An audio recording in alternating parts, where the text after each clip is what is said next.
আপনারা এই মুহূর্তে দেখছেন খাস খবর বাংলা ওয়ান। আমরা এই মুহূর্তে রয়েছি পাড়া থানার অন্তর্গত পাড়ার থেকে 300-400 মিটারের মধ্যেই। সেখানে পাড়া থানা ঢুকতে গেলে কিন্তু ঢুকতে হবে আপনাকে বড় বড় কিন্তু গর্ত দিয়ে। বুঝতে পারছেন যে 4 চাকার ক্ষেত্রে যদি এই হাল হয় তো ছোট গাড়ির ক্ষেত্রে কি অবস্থায় না হতে পারে। বুঝতে পারছেন যে তারাকে আইডিয়া করতে হচ্ছে যে গাড়ি কতটা গর্ত রয়েছে না রয়েছে, তার মধ্যে তারাকে জীবনের ঝুঁকি নিয়ে তো পারাপার করতে হচ্ছে। এটা কথা হচ্ছে এটা রঘুনাথ পুরুলিয়া মেন রোড থেকে একদম পাড়া থানা ঢোকার যে মেন রাস্তা, সেই মেন রাস্তার মধ্যেই মনে হচ্ছে যে কোনো মাছ চাষের কোনো একটা জায়গা করা হয়েছে। এই যে ছোটো টোটো টেম্পু যারা যাচ্ছে তারা কিন্তু হয়তো লোকাল, তারা জানে কোথায় গর্ত রয়েছে বলেই সহজে আসা যাওয়া করতে পারছে। যারা নতুন ব্যক্তি, যারা নতুন কখনো আসেননি, তাদের ক্ষেত্রে কিন্তু বোঝাই দেয় যে কোথায় গর্ত রয়েছে, কত বড় গর্ত ছোট গর্ত। বুঝতে পারছেন যে কি অবস্থায় রয়েছে। এই সামান্য জলেই রাস্তার বেহাল অবস্থা। মেরামত করা হলেও মনে হচ্ছে সেটা কিন্তু থুকুম্বা, মানে দুধে ভাত যাকে বলা হয়।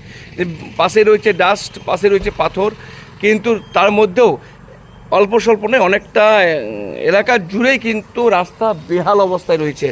দেখছেন যে রাস্তা দিয়ে প্রচুর মানুষের যাতায়াত রয়েছে, সেই রাস্তার অবস্থা কিন্তু বেহাল অবস্থায়।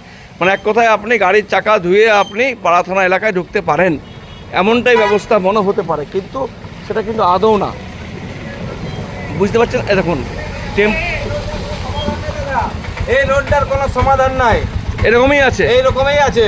আপনারা লোকাল বলে হয়তো জানতে পারছেন, একদম লোকাল, কিন্তু কোনো উন্নয়ন নাই, এখানে কোনো কিছু ফ্যাসিলিটি নাই।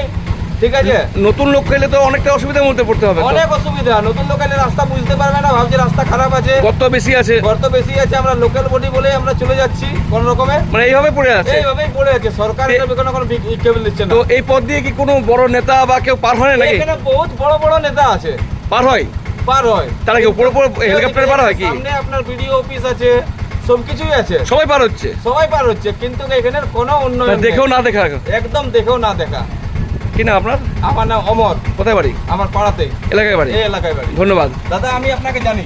ধন্যবাদ ধন্যবাদ। তো বুঝতে পারছেন এলাকার মানুষ এবং উনি জানেন রাস্তার সম্বন্ধে বলেই উনি হয়তো সুন্দরভাবে আসতে পারলেন।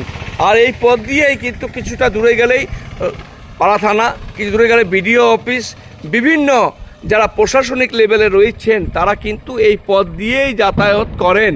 তাইলে প্রত্যেক দিন তারা কিন্তু দেখছেন যে রাস্তা খারাপ আছে, তারপরে দেখা সত্ত্বেও কিন্তু না দেখার একটা যে বিষয় রয়েছে সেটা কিন্তু প্রশ্ন রয়ে যাচ্ছে। মানুষের, এলাকার মানুষ কি গাড়ির ট্যাক্স বা কিছু দেয় না? সবই দেয়, তার সত্ত্বেও তাদেরকে বেহাল রাস্তায় কেন চলতে হবে, এমনটাই কিন্তু এলাকাবাসীদের দাবি।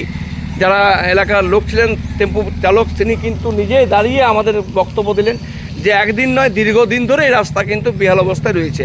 এটা পাড়া থানার অন্তর্গত, পাড়া থানা ঢোকার আগেই যে অবস্থা দেখালাম, দেখতেই পাচ্ছেন।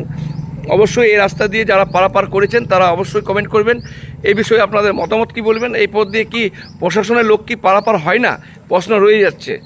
ভালো থাকুন, সুস্থ থাকুন, গাড়ি আসতে চালান, হেলমেট পরে অবশ্যই গাড়ি চালান।